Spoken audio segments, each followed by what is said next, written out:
Are you getting frustrated with not being able to get a lot of reach, even though you put a lot of time into your tweets and trying to grow on Twitter? If you don't know me, I'm Elena Reister, and on this channel, I talk all about business and entrepreneurship. So specifically today, we want to talk about 3 Twitter hacks or strategies to actually start increasing your reach and growing your business through Twitter.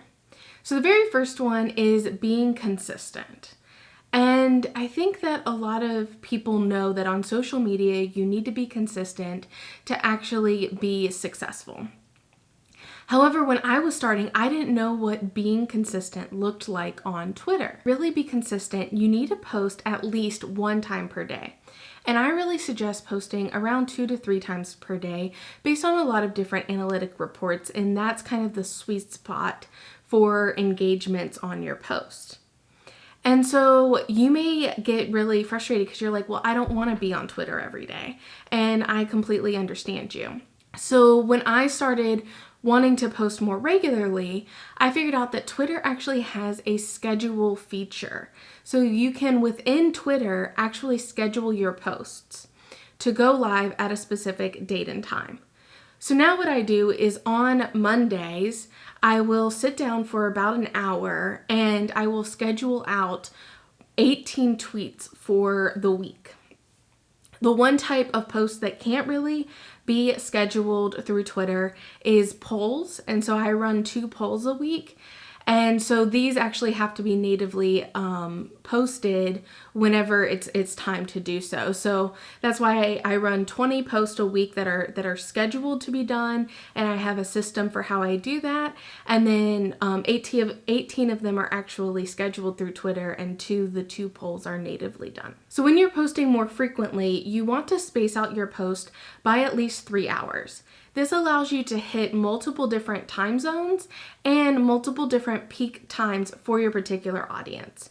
It also allows you to consistently remain in your audience's feed so that they can become more interested in what you're providing them, especially if you're providing them value. Additionally, by posting more often, you're actually increasing the total number of tweets that you have. And so from my analytics, success on Twitter seems to follow about the Pareto's principle, or that 80% of your success will come from 20% of your efforts. So about 20% of your tweets will actually be things that are driving your business forward and getting a lot of impressions and getting a lot of reach.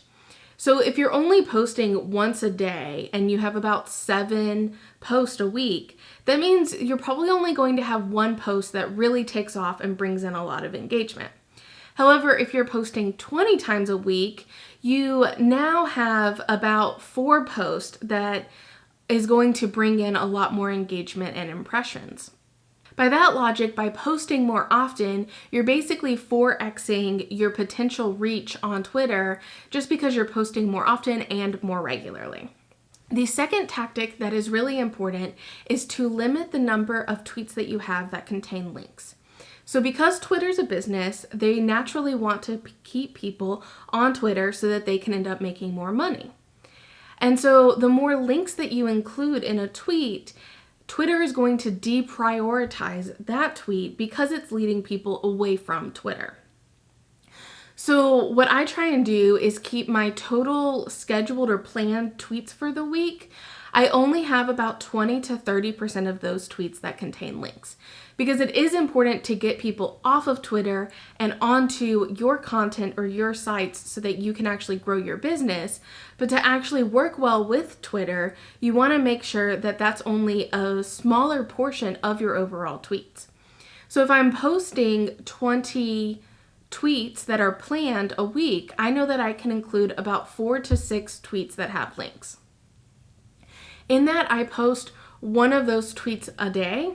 And so 4 to 6 of my days in the week will have 1 tweet that contains a link with 2 other tweets that don't contain links, both posted before and after, spread out about 3 hours apart.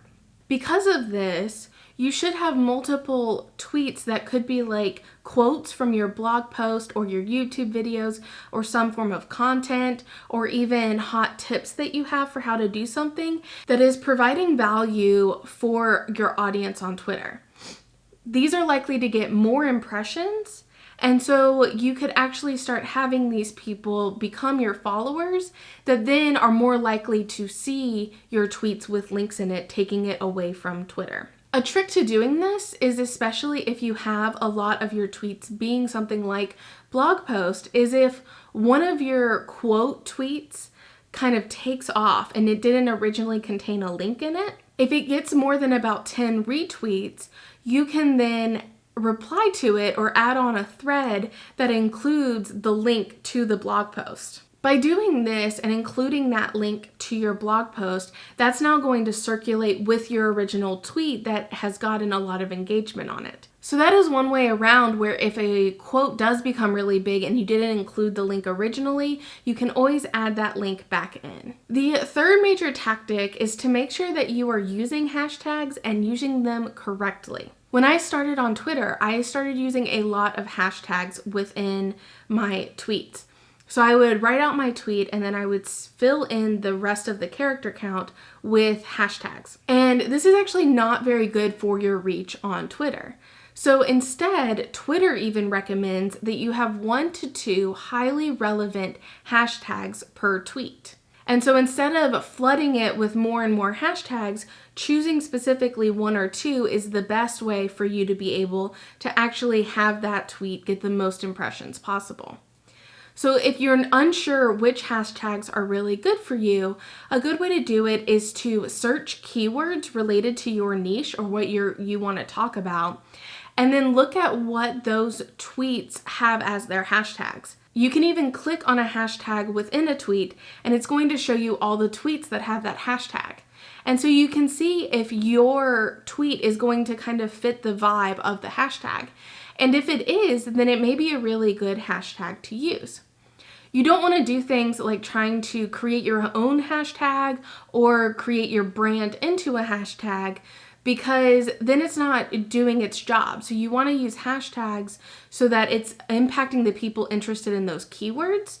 If you're trying to just create your own, then it's not going to have any reach because no one else is using or searching for that hashtag. So you can see by looking at my tweets, I started using these tactics about 2 weeks ago. So it was right about here that I started actually using these different tactics in scheduling my tweets out. And you can see this happens because over this time, I've had consistently at least 2, if not more, tweets going out in a day. And I still natively tweet on top of this too, but at least I know that every week there's so many tweets that I don't even have to think about because they're all scheduled. And so you can see that when I got to Friday of my first week of doing this, my reach had gone up a little bit during the week. I had this massive increase in my reach that was really fueled by a couple of tweets that ended up getting retweeted a lot and became really big.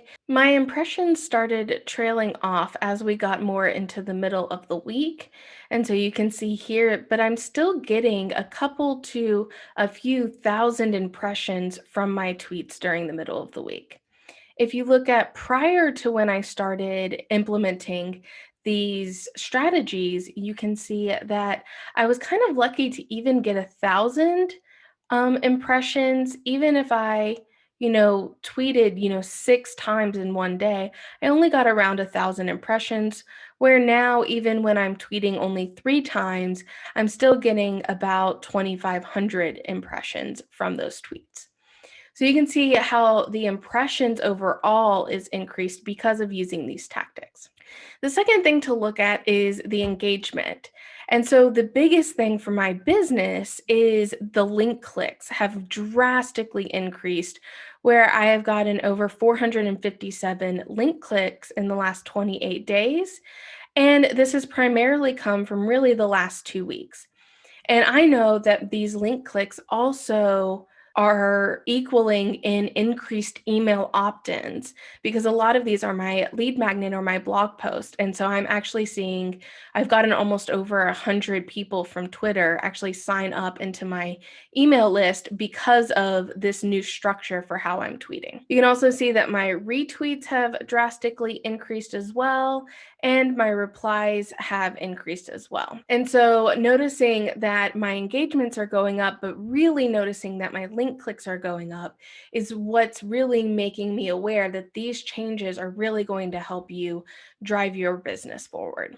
I do specifically want to look at my top tweets, and mainly my top 3 tweets within this period. And so this first top tweet, it was in this kind of first large hump that I got in my impressions, and it is a quote from my blog. And so what may be surprising is that there is no link to my blog within this. And I think that is actually what's helping to make this tweet do so well, is that there wasn't a link in it to bring its engagement down. However, whenever I noticed that it was getting a lot of retweets, and so if we look at the specific activity on it, we can see that it got 132 retweets. And so around the time that I got about 20 retweets on it is when I noticed it.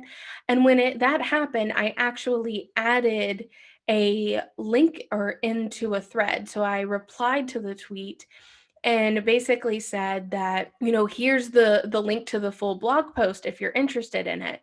And I saw that I got over 100 link clicks onto the blog post.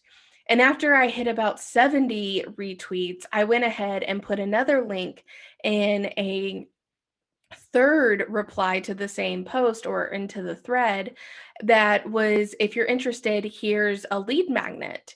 So it was, if you're interested about how to start doing research and developing more ideas, here's my, research jumpstart guide. And so that also, I got a large number of email opt-ins that came from this tweet. The next 2 top tweets are actually my lead magnets. So on Sundays in a prime time for my audience, I release a tweet that basically promotes a lead magnet. And what I've seen is that this one is a really prime time for my audience, but also it's getting retweeted by some really big players in the field.